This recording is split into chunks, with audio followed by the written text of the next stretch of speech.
From my kitchen to your heart, सलाम and spoons up. आज भी अलार्म फजर से पहले बजा और मैं यूजुअल तरह उठ गई। थोड़ी नींद सी थी लेकिन एक अजीब सा सुकून भी था।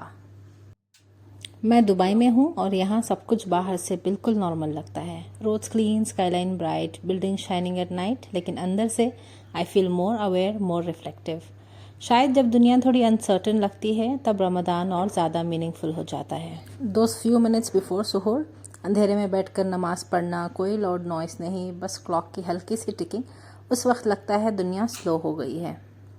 बस तहज्जुद पढ़ने के बाद किचन की लाइट ऑन की, चाय बनाई, एक कैंडल को जलाई और फिर आ गई थी मैं सुहूर की तैयारी करने के लिए। मैं अक्सर इस वक्त बस साइलेंटली बैठकर सोचती हूँ अपनी लाइफ के बारे में, अपनी गोल्स के बारे में और सबसे ज़्यादा अपनी रिलेशनशिप्स विद अल्लाह के बारे में।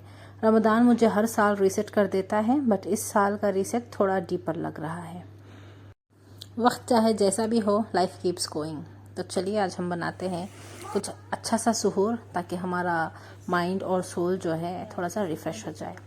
तो आज के सुहूर में मैं थोड़ा सा हैवी बनाने वाली हूँ। तो आज के सुहूर में हम बनाएंगे राइस, रागी मुद्दे। शायद आपको पता होगा, अगर आप बैंगलोर या कर्नाटका से हो तो आपको ज़रूर पता होगा। अगर आपको नहीं पता है तो फिर मैं आपको वीडियो में आगे बताऊंगी, तो आप देख लीजिए। उसके साथ हम बनाएंगे मटन की करी। तो चलिए शुरू करते हैं। चावलों को मैंने अच्छे से वॉश कर भिगो लिया था। इसको थोड़ी देर के लिए मैं भीगने के लिए रख दूंगी। मीनवाइल यहाँ मैंने मीट को लेकर इसको अच्छे से क्लीन कर लिया था। चलिए अब हम बनाते हैं मीट का खुरमा। खुरमा बनाने के लिए हमें चाहिए प्याज, टमाटर और कुछ बेसिक से मसाले। तो चलिए आप इंग्रेडिएंट्स सभी मैं रेसिपी के साथ साथ आपको दिखा दूंगी, तो आप रेसिपी को फॉलो कर लीजिए। इस रमदान मैं कॉन्शियसली अपनी पीस प्रोटेक्ट कर रही हूँ। न्यूज़ कम देखना, सोशल मीडिया स्क्रॉल लिमिट करना, हर चीज़ अब्सॉर्ब नहीं करना, क्योंकि मुझे समझ आ गया है हर इन्फॉर्मेशन ज़रूरी नहीं होती और हर स्ट्रेस लेना भी ज़रूरी नहीं होता। With so much in so many things going on around the world, it's always better to protect your peace. अगर आप गल्फ़ कंट्री से हैं या आप गल्फ़ से बाहर भी हैं तो आपको पता ही होगा कि इस वक्त गल्फ़ का जो माहौल है वो किस तरीक़े से है। तो आप मुझे कमेंट सेक्शन में ज़रूर बताइए, कमेंट कर ज़रूर बताइए कि आप अपने पीस को कैसे प्रोटेक्ट कर रहे हैं।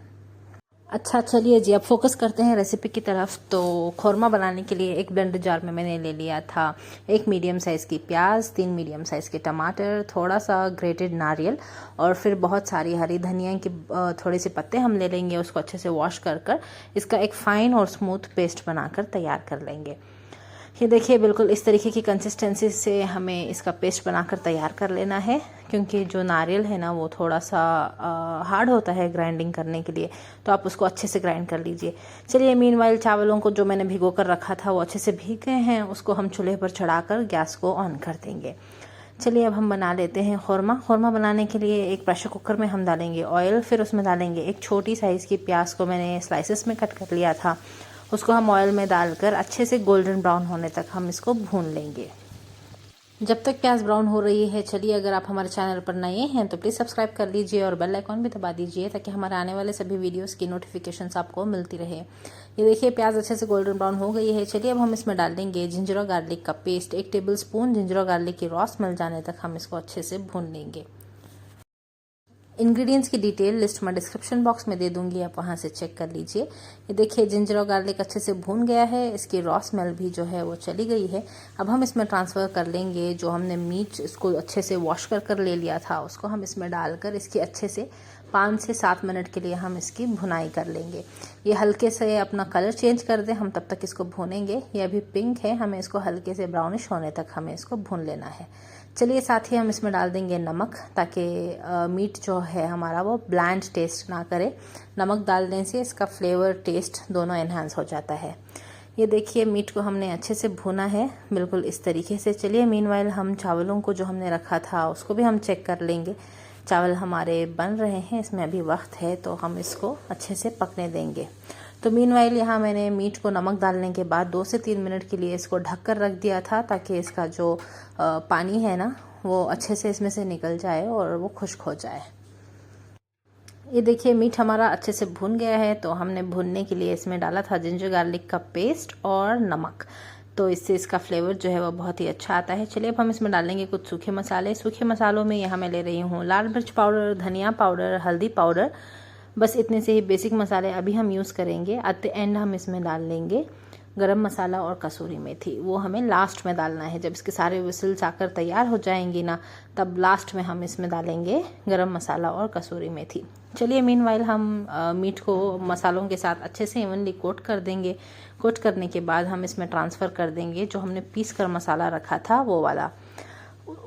पिसा हुआ मसाला डालने के बाद हम इसको 2 से 3 मिनट के लिए अच्छे से भूनेंगे। इसकी हल्की सी रॉ स्मेल चली जाए तो हम इसमें पानी डालकर इसकी कंसिस्टेंसी एडजस्ट कर लेंगे। कंसिस्टेंसी एडजस्ट करने के बाद हम इसको विसल लगाकर 3 से 4 विसल आने तक हम इसको पका लेंगे। मैंने इसको टोटल 3.5 विसल्स दी थी। आप अपने मीट के टेंडरनेस के अकॉर्डिंग आप इसमें विसल दे दीजिए। चलिए अब हम चेक कर लेंगे चावलों को। आई गेस ये ऑलमोस्ट बनकर तैयार है। मैं थोड़ा सा इसको चेक कर कर इसका जो एक्स्ट्रा पानी है ना वो मैं निकाल कर इसको दम पर लगा दूंगी। ये देखिए खुरमा हमारा ऑलमोस्ट बनकर तैयार है। बस इसमें विसल्स लगेंगे और आप चाहे तो ना 3 विसल लेने के बाद इसमें आप आलू का भी यूज़ कर सकते हैं। इसमें आलू, ड्रम स्टिक, आप चाहे कोई भी चॉइस के अपने वेजिटेबल्स इसमें ऐड कर सकते हैं।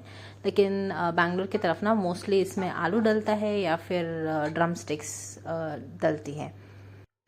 चलिए जी, जब तक इसमें विसल आ रहा है हम अपने बाकी के काम ख़त्म कर लेंगे क्योंकि सहरी का भी वक्त होने वाला है।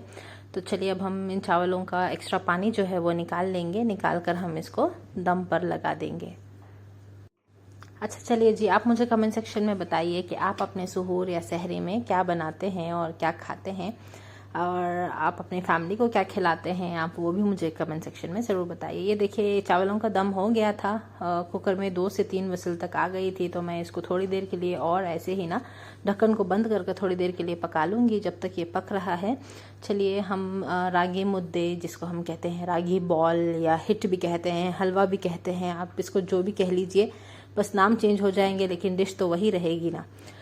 तो मैं इसको बनाकर तैयार कर लूँगी। इसका बहुत ही लेंथी प्रोसेस होता है लेकिन बहुत ही हेल्दी और न्यूट्रिशियस भी होता है। अगर आपको इसकी डिटेल रेसिपी देखनी है तो मुझे कमेंट सेक्शन में ज़रूर बताइए। मैं इसकी रेसिपी अगले व्लॉग में शेयर करूँगी। अच्छा चलिए, जब तक ये रागी बॉल पक रहा है ना, इसमें थोड़ा टाइम तो लगेगा ही, तब तक हम चेक कर लेंगे हमारे खोरमे को। ये देखिए विसल को मैंने बाहर निकाल लिया था जस्ट टू मेक श्योर कि इसमें कोई स्टीम वगैरह ना नहीं हो, फॉर द सेफ्टी रीजंस। तो देखिए इस तरीके से मीट हमारा अच्छे से टेंडर हो गया था। अब हम इसको ट्रांसफ़र कर देंगे एक पॉट में और इस पर हम ऊपर से गार्निश करेंगे थोड़ी सी कसूरी मेथी और गरम मसाला, और इसको 2 से 3 मिनट के लिए कसूरी मेथी की रॉ स्मेल जाने तक हम इसको पका लेंगे। चलिए मीनवाइल हिट को भी मैंने ना अच्छे से घोट लिया था। इसको हम घोटना ही कहते हैं, पता नहीं आपके यहाँ इसको क्या कहते हैं, मुझे ज़रूर बताइए। तो इस तरीके से पकने के बाद इस तरीके से ये लगता है तो हमें इसका मिक्सचर जो है वो निकाल कर इसको अच्छे से बॉल शेप में इस तरीके से बना देना होता है। और बस हमारा रागी बॉल बनकर तैयार है। रागी बॉल, हलवा, हिट, आप जो भी कह लीजिए, वो हमारा बनकर तैयार है। और बस देखते ही देखते it's suhoor time. The house is quite, everyone still sleepy, but these moments feel so special. Just a simple meal to start the fast and a heart full of gratitude. Alhamdulillah for food on the table, family around me, and another chance to experience Ramadan. Time to eat, make dua, and prepare for the fast. May Allah accept all our fast today. Ameen. कभी कभी रोज़े के बीच में थकन होती है, थोड़ा headache, थोड़ी irritation, लेकिन फिर याद आता है this is discipline, this is patience training. Ramzan सिर्फ भूख और प्यास का नाम नहीं है, it's emotional control, it's spiritual detox. और हॉनेस्टली मुझे लगता है मुझे ये डिटॉक्स इस साल बहुत ज़रूरी था। मैं परफेक्ट मुस्लिम नहीं हूँ, लेकिन हाँ, मैं कोशिश करती हूँ। मेरे भी फ्लॉस हैं, कभी मोटिवेशन हाई, कभी लो, लेकिन रमज़ान मुझे रिमाइंड कराता है it's never about perfection, it's about intention. अच्छा अल्हम्दुलिल्लाह सहरी हमारी हो गई थी और साथ में मैंने थोड़ी सी चाय भी ले ली थी। अभी हो रहा है अजान का वक्त।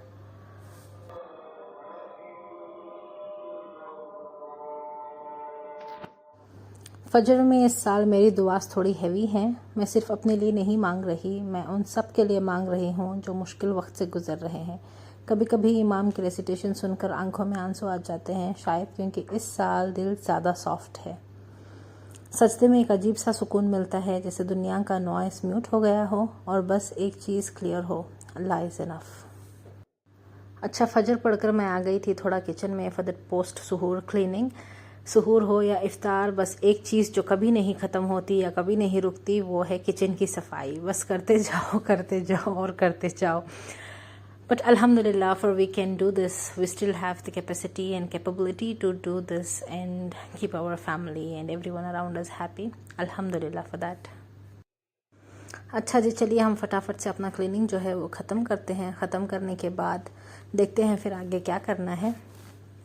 पता नहीं है मेरे स्टाफ पर ना एक इतना जला हुआ सा मार्क आ जाता है। मैं इसको डेली क्लीन करती हूँ लेकिन ये फिर हमेशा डेली ही वहाँ पर अपीयर हो जाता है। पता नहीं ये क्यों है और किस लिए है, मुझे बस समझ नहीं आता। बस मैं इसको क्लीन करती जाती हूँ और वो जो मार्क या स्टेन आप कह लीजिए वो बार बार आ जाता है।